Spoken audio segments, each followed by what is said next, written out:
नमस्कार, आप देख रहे हैं भारत न्यूज नेशन और मैं हूं आपके साथ ज्योतिका। आइए रुक करते हैं खबर की ओर। इंदौर कर्नल सोफिया कुरैशी पर मध्य प्रदेश के मंत्री कुंवर विजय शाह के बयान पर कांग्रेस नेता दिग्विजय सिंह ने कहा, मैंने स्पष्ट रूप से कहा है कि कर्नल सोफिया कुरैशी, जिन्होंने भारत सेना के प्रवक्ता के रूप में पूरे देश के लोगों को प्रभावित किया है, जिनके परिवार की 3 पीढ़ी ने भारतीय सेना में अपनी सेवा दी है, ऐसी महिला के खिलाफ जिसने अपशब्दों का प्रयोग किया है, उसकी घोर निंदा होनी चाहिए। और मैं हाईकोर्ट के माननीय न्यायाधीश महोदय को बधाई देता हूं कि उन्होंने इस पर संज्ञान लिया और एफआईआर दर्ज करने के निर्देश दिए। देर रात एफआईआर दर्ज की गई है, लेकिन एफआईआर तो कानून प्रक्रिया है। भाजपा इस पर क्या निर्णय लेती है, हम ये जानना चाहते हैं। भाजपा की तरफ से अभी तक एक भी प्रतिक्रिया नहीं आई है। क्या कहना चाहेंगे सर? अब तक उन्होंने इस्तीफा नहीं दिया और ना पार्टी ने बर्खास्त किया है। कल मैंने जो बयान दिया है उसमें स्पष्ट रूप से ये कहा है कि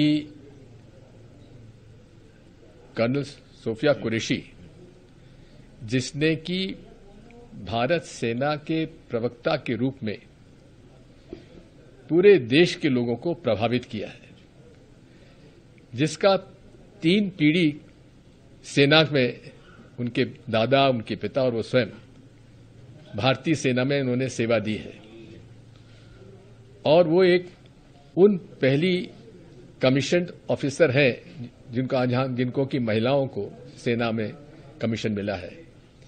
ऐसे महिला के खिलाफ जो अपशब्दों का प्रयोग किया है उसकी घोर निंदा होना चाहिए। और मैं हाईकोर्ट के माननीय न्यायाधीश महोदय को बधाई देता हूं जो उन्होंने सुमोटो उसको संज्ञान में लिया और उन पर एफआईआर दर्ज करने के लिए आदेश दिए, और देर रात में एफआईआर दर्ज हुई है। लेकिन एफआईआर दर्ज ये तो कानूनी प्रक्रिया है, भाजपा क्या निर्णय लेती है इस पर हम जानना चाहते हैं।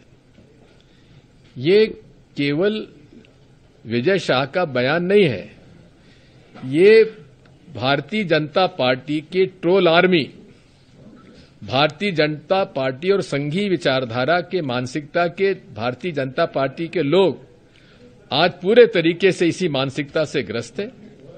और इसलिए मैं चाहूंगा कि इन पर कार्रवाई होना चाहिए, लेकिन भारतीय जनता पार्टी की तरफ से अभी तक एक भी प्रतिक्रिया नहीं आई है। हम पूछना चाहते हैं नरेंद्र मोदी जी से, प्रधानमंत्री भारतीय जनता पार्टी, माननीय नड्डा जी, अध्यक्ष अखिल भारतीय जनता पार्टी, वे इस बयान को क्या सही मानते हैं? अगर सही मानते हैं तो कहना चाहिए, विजय शाह को प्रोटेक्ट करिए, और नहीं मानते हैं तो उन पर कार्रवाई करिए। जब पूरा देश आज और जुडिशरी पूरे तरीके से इसे गलत मान रहा है, तो फिर आपकी चुप्पी मौन स्वीकृति है क्या? इस खबर में बस इतना ही। बने रहिए भारत न्यूज नेशन के साथ।